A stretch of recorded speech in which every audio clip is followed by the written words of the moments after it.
Now it's my great pleasure. We're going to talk a little bit about cyber crisis management, the next generation. What do we think cyber crisis management would look like? So for that, it takes me a great pleasure to invite my dear friend and also partner, that we partner in a beta site with Shlomi Avivi, the CISO of 10 Bank, and an expert in cybersecurity, which is a pleasure to partner with. Shlomi. Hi, everyone. So cyber crisis management, that sounds like fun, right? Sounds like a challenge, like the good guys versus the bad guys, where in fact, we're facing this challenge without having the proper tools for it.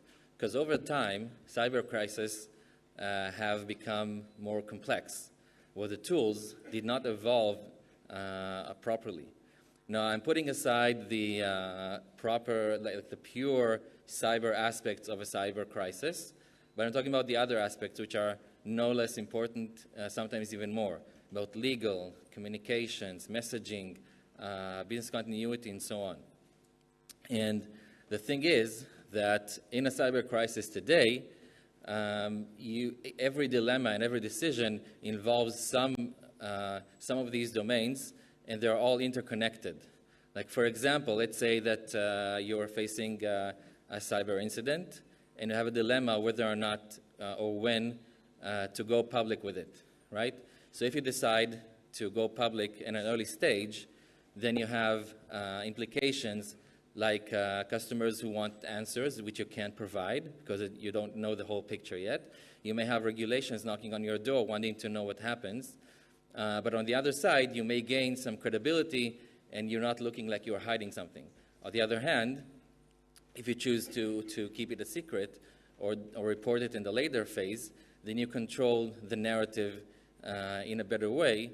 But sometimes you would be surprised to see that the attacker has beat you to it and has made the incident public, in which case you're facing again issues with your legal aspects, business continuity, your supply chain may not want to work with you, and so on. So it's a very, very complex challenge, and every dilemma needs a lot of thinking around it.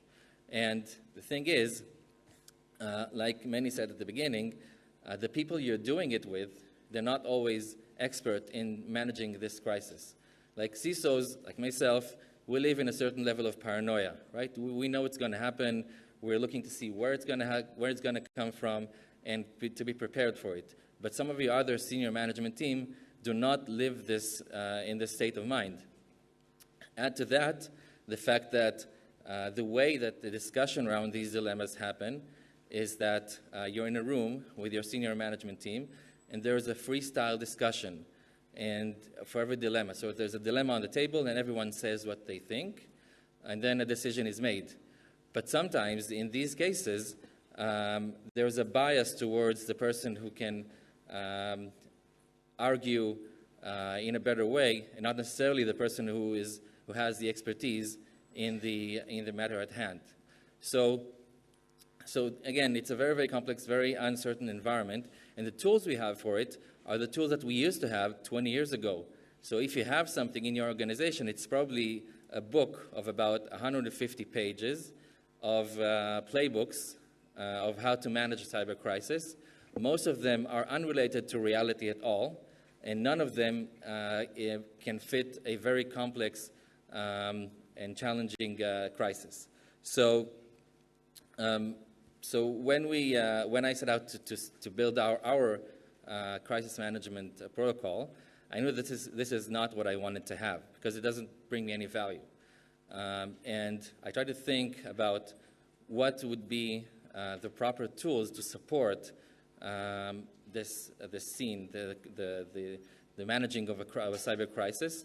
What would be the tools that would get us to make the right decisions and not be hit because of making wrong decisions?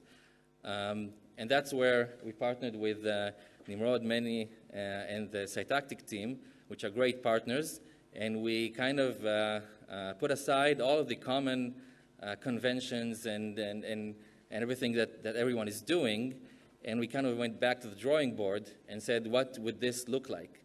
And we went through a journey of redefining and rebuilding and rethinking what cyber crisis management should look like nowadays, and how can we support management and organizations in making the right decisions in this situation. And now I'm going to pass the mic to you, Nimrod, to present what we've done.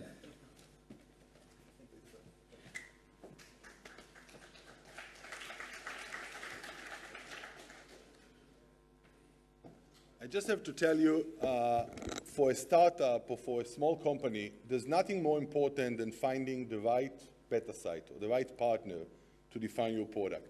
We were so honored and glad that the 1-0 Bank, which is not only leading in the financial sector in embracing AI and machine learning into the banking sector and financials, they were so kind to lend us advice what actually they want in cyber crisis management. And that was a journey. We're in this journey for more than a year or year and a half. And it started just traditionally. We came just as any other cyber crisis management company with our playbooks, which are papers. We came with our policies and know-how. We were doing like tabletop exercise like everybody is doing. And in the beginning, it seems like a first solution because everybody was doing that. But we were so lucky to have a partner to challenge us and say, actually, that looks just like in the 80s. It doesn't make sense. We're a digital bank. Everything is digital here.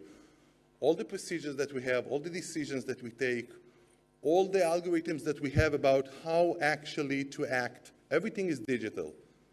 We need to move to digital. So with their guidance, we actually became the first, and we're very proud, and it's first time we're showing it.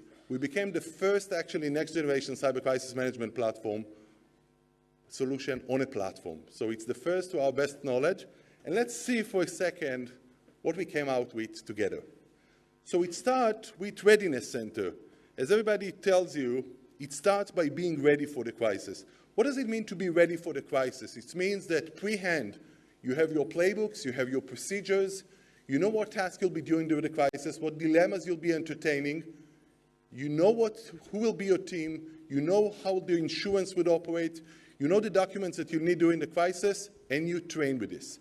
So for the first time, we have actually all the playbooks will go in a digital format, but then you see soon all the playbooks and also all the protocols, like how you do legal disclosure, how you deal with cyber insurance, how you do PR, everything became actually digital, and as you'll see in a second, transform into a digital process. But not only that, we said, we should actually let our partners customize the playbooks. So they actually, here you see a process that we designed for a legal disclosure with a 1-0 Bank, actually with a legal department and 1-0 Bank, very complex legal disclosure, but as we said to them, don't you need to customize it? Because you have specific kind of like regulation or specific needs, so there's a tool that enables them actually to edit the process, so to digitize it to their own needs. So now we have playbooks and we have protocols that are all digitized and all actually customized. But then we actually said, let's also build simulations that fits the way that digitally you'll manage the crisis. So we built kind of like the training and simulation center that is all focused on building these skills. How you manage different type of crisis, how do you manage a task, with different dilemmas for different scenarios that we're doing together, so to get them trained and simulated by the best practices. But not only that, you have many documents and many elements you need to prepare at hand to be able to manage the crisis. Like one dilemma, who will be your team? Who will be all your experts? What do insurance say? So we said, let's map everything about insurance. Who is on your insurance panel? What is your insurance coverage? Who do you need to call for each kind of a profession during a crisis? All mapped pre-hand. But now, let's turn into a crisis. It's maybe either a simulation or a real crisis. But now as we play with our training center, now an alert pops up. You see for a second, now it will be that alert pops up. This alert can be part of a simulation, but it can be in real life, according to the protocol that the digital bank actually implemented, that they now have an incident that requires management attention. For here, for example, it was a large data exfiltration that was detected, and the CISO says, we need to start our management process. Unlike today, that you manage a management process, you assemble in a room, you may have some papers, but you may have some phone calls, but you don't have really a protocol. Here it's all digital. So in the digital bank, what you do, the 1-0, when you start managing an event, actually all your playbooks are already digitized. If you have a data leak incident, all the workflows that you structured originally, and thanks again to the 1-0 bank, but this workflow, for example, for the data leak, I think it's the most complicated workflow that we've seen because they've thought of any scenario, but it turns into digital, and it turns into the way that one manages a crisis. How you do situational awareness to understand your situation, how do you assess the risk, how do you classify the events so to employ the right playbook, how do you assign the task for all the team members, and how you make sure that you control all the messages during the crisis. You can still, if you want, go back to the playbooks. I'll be honest with you, I've been managing crisis now for 7 years. Never seen a company going to the paper playbook during a crisis. It's maybe for compliance, but actually you are not employing the playbook. So you may go to your playbook, but you actually may want to digitally manage your crisis. So what 1-0 said, let's go on a platform. So all the process from the situation awareness, which in our terminology is scoping the crisis. You want to ask the question, what do I know about the attack, about the threat actor, about the impact, the damages, the external interfaces, the business continuity, the mitigation. You all actually want the platform to be designed to answer this question, to have the scoping for you. So what we mapped is actually who is the person that is most capable to answer this? What sources of information they have to get the answer? What kind of answers may be relevant for them?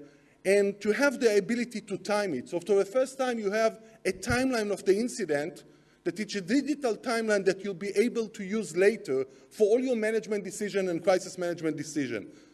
And as you go with a crisis, you would not want to, to exhaust you here with all the process, but as you go with the process of crisis management, you go from the situational awareness and see, for example, here, during the situational awareness, we realize as a crisis management that we don't have enough information, sufficient information, whether there's still unauthorized access to the platform. So you immediately from the system assign a task. This task would be for the forensic team, hey, we need further information in order to scope this situation. But now, for example, we go to another stage like the damages. See, for example, the damages, as we're trying to identify the damages, pops up the question whether it's a regulated information. When the question pops up, in the background, our system understands if it's regulated information, it might be that we have an assignment here for the legal team to check for disclosure requirement. So actually, it immediately pops up a disclosure task as something that will be pending for the organization. So now we have actually, as we're managing the crisis, and again, you see, in a free flow, you can actually assign tasks and assign comments to team members. Let's go and see how you also classify the risk. One thing that is common in a crisis management, you need to understand what type of risk you are facing. When you have the incidents, it's unclear. Is it a legal challenge, reputation challenge, business continuity challenge, physical challenge? What is the right risk that I need to mitigate? So we created a tool together, which this tool, according to the metrics employed by the 1-0 bank, gives them the answer, what is the way for the type of damage, whether it's a low, medium, high, or very high damage. And also, we are not showing that, provides like a questionnaire. If you want to entertain the question on any one of these tasks, you actually have a questionnaire. Decision support tool helps you to define the risk. So in real time, you are defining the accurate risk. And as an organization, some of the regulatory requirements, but also some of the risk mitigation practices depend on you defining the risk. So the 1-0 bank defines the risk, and then by submitting it, for the first time, you have actually a very clear risk map. That is how you see the risk now from financial, business, reputational, damage to customers, quantified risk, and also with recommendations that we pre-design, giving the risk that you have, what is the best practice to handle this risk. But it's not only that. Once you actually have defined the risk, the system will help you. Just want to make sure. Now, for example, it's a reminder. It's understand that you probably have a disclosure requirement, so it pops up. There is a disclosure requirement, and it can also help you to do the disclosure on the platform. So here, for example, again, with the 1-0 bank, we created a full flow. I'm a lawyer by training. I don't admit it quite often, but I'm a lawyer by training, and disclosure, it's a tedious process. You have to scope the internet. You have to do the escalation first. You have to define the standards. You have to determine kind of like whether you can delay disclosure or expedite disclosure. You have to understand about how to form the disclosure and the wording and about conflict check. Such a complex process. And we put it all on a digital platform that you go step by step, also with the kind of caveats you need to know, like whether you should delay disclosure, should expedite it, what's your timeline, but also with decisions you have to take during disclosure. So some of the question whether I have to do a conflict check, given the type of the crisis, or who should I inform with, will be all digitally informed to you. So you have for the first time a task which is so complex, and a lot of the liability after crisis coming from failing to disclose properly, well mapped in a platform.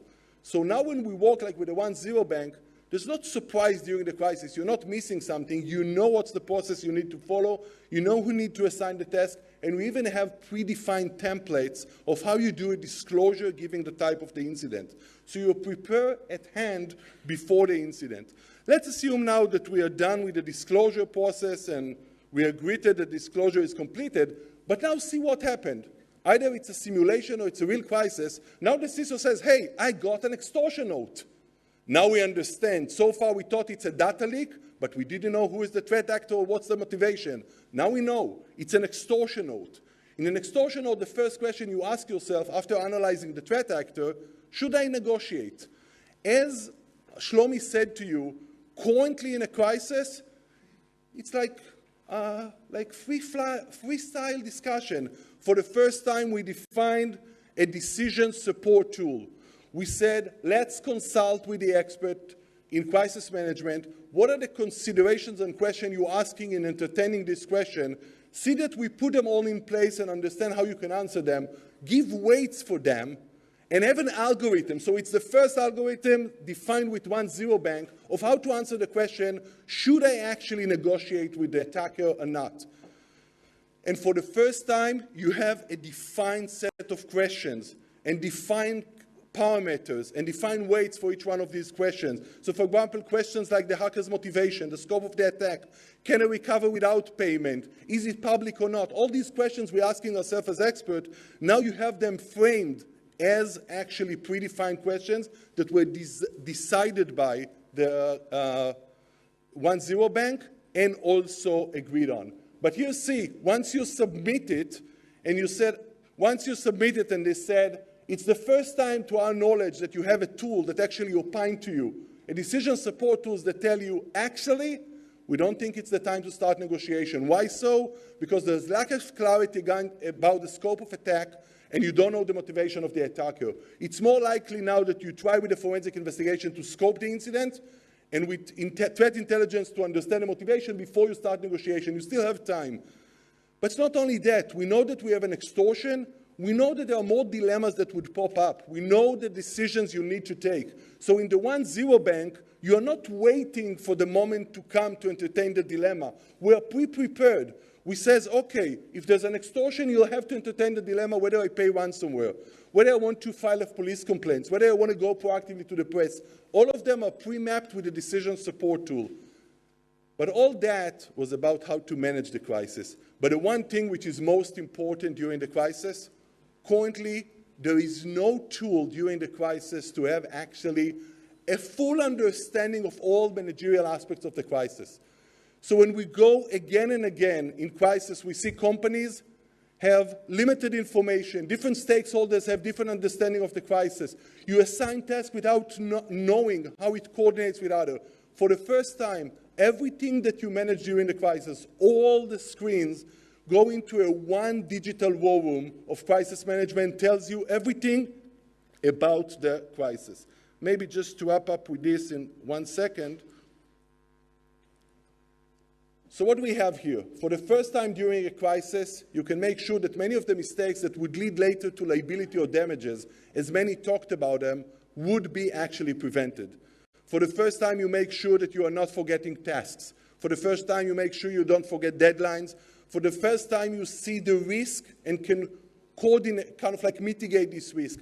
And more important, you have a one pen in order to coordinate all tasks and to report and to communicate with others externally, like your board, like your suppliers and third parties during the crisis. So just as our journey. We started just as any cyber crisis management company, coming with these playbooks or books, coming with our know-how. But thanks to our partner, design partner, the 1-0 Bank, we challenged ourselves. We said, probably that's not a way to go in the digital age. And we transformed into the first cyber crisis management solution platform. And we're very proud that it was the first time for us to present our platform. Thank you very much. And just one note, if you ever consider a technical partner, here's the team from Moveo. Brilliant team, Yair and Yuval, brilliant partners, brilliant product designers. We are so honored to have them as partners with us. Thank you so much for your diligent work. And thank you for our Cytactic team for the great work. Thank you so much.